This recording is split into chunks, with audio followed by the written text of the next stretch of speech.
Ladies and gentlemen, welcome to NFL Offseason Rumors. Crazy stuff today. DK Metcalf trade. How possible is it? Who could be potential fits for him? I'm going to get to an interesting rumor there, but first, the Deshaun Watson stuff.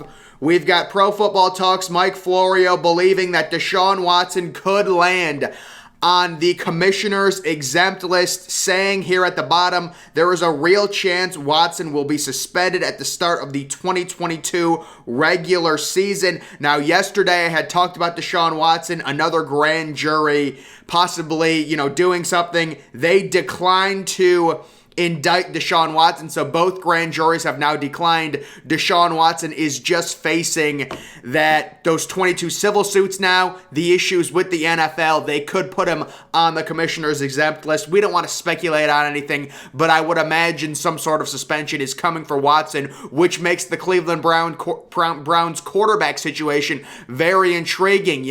With Deshaun Watson, this is a 12 or 13 win team at least, but who do you get to replace him?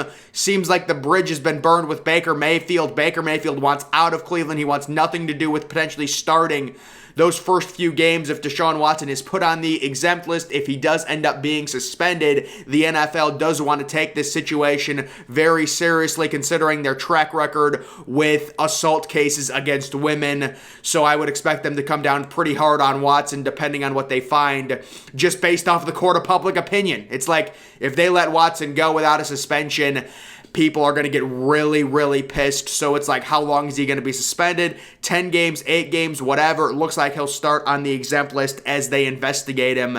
And then hopefully this is a situation for the Browns that can get solved as soon as possible so they know how many games Deshaun Watson is missing.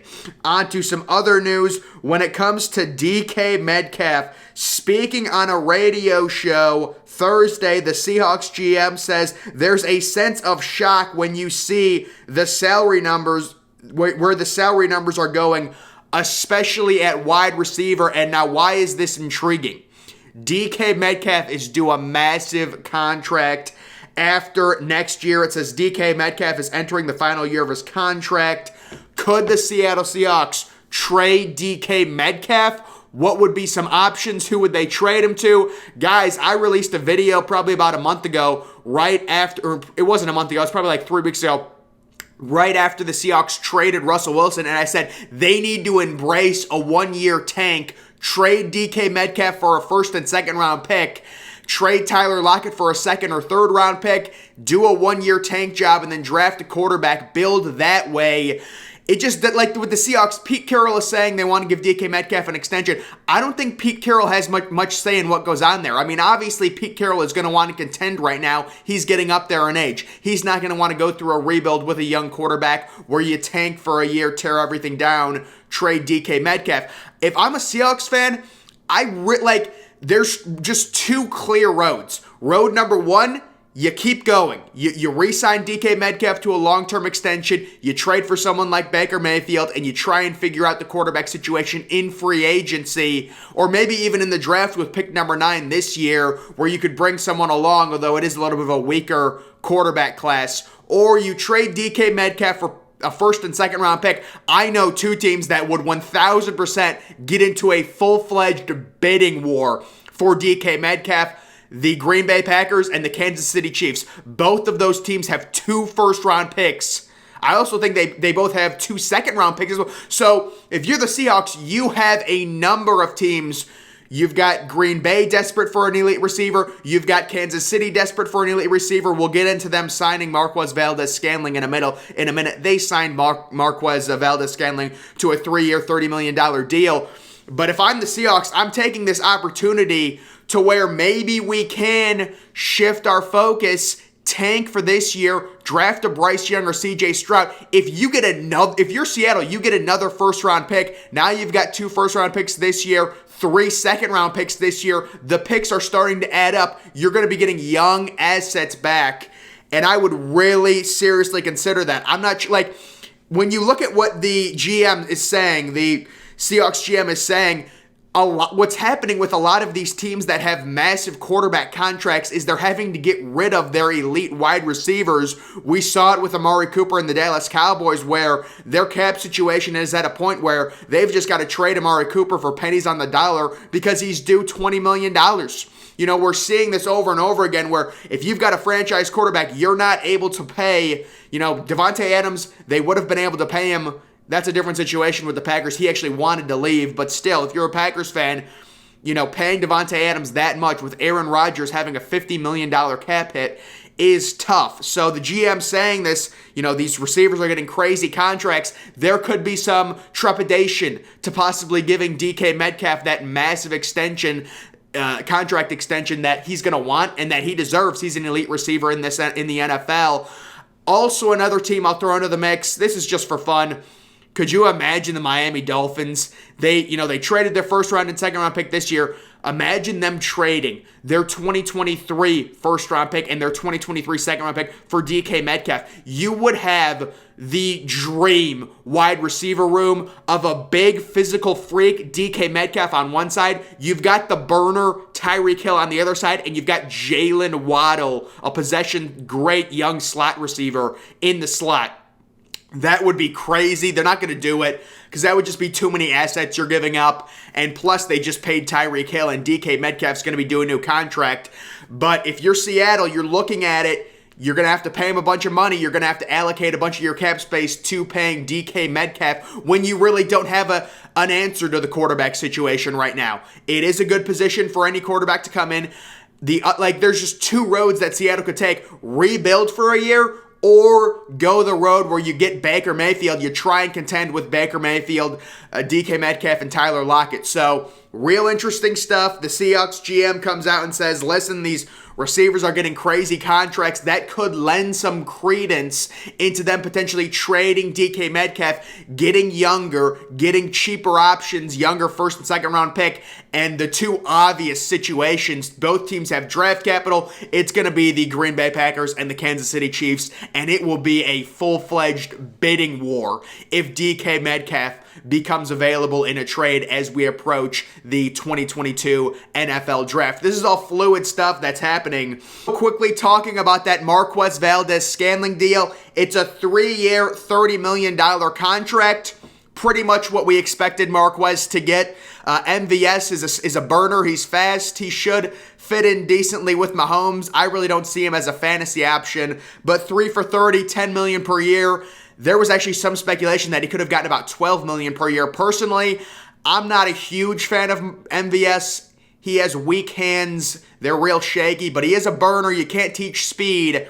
And Kansas City, they're not done with their wide receiver room. They're going to either want to trade for someone like DK Metcalf if he becomes available. If they don't end up trading for him, they're certainly going to draft a receiver in the first round. They've got 2 first-round picks, the Chiefs do. So they could also, there's also been interesting talk about them potentially packaging both of those first-round picks. They've got, I think, pick 28 and 29.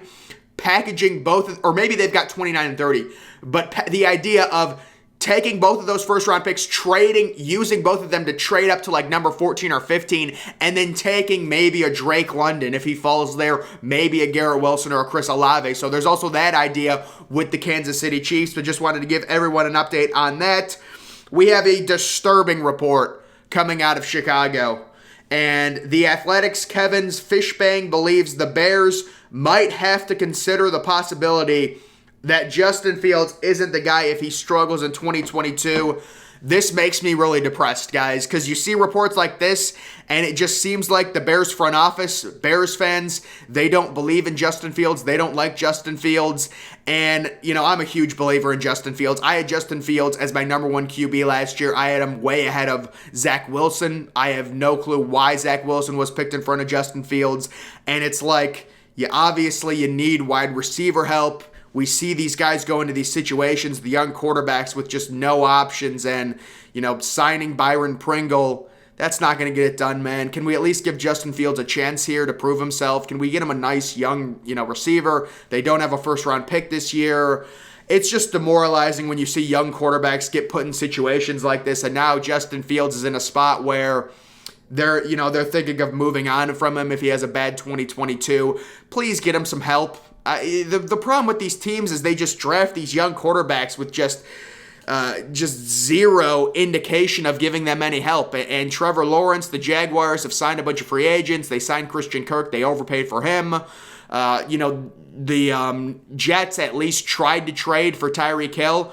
We're just not seeing any sort of initiative out of this Bears front office to really improve the wide receiver room or even improve the offensive line for Justin Fields. Maybe trading Khalil Mack for a second-round pick. Maybe you can use one of the second-round picks on a receiver. But you just see reports like this, and it's getting really bad for Justin in Chicago. I really believe in Justin Fields. I think he was the best quarterback, most talented quarterback last year. And it's like you're not even giving the guy a chance, and Bears fans don't like Justin Fields, and their front office doesn't like him. It's like, give him a chance at least. I mean, you drafted him, you moved up, you used the first-round pick, you need to get him some help, and you need to give this kid a legitimate chance to succeed.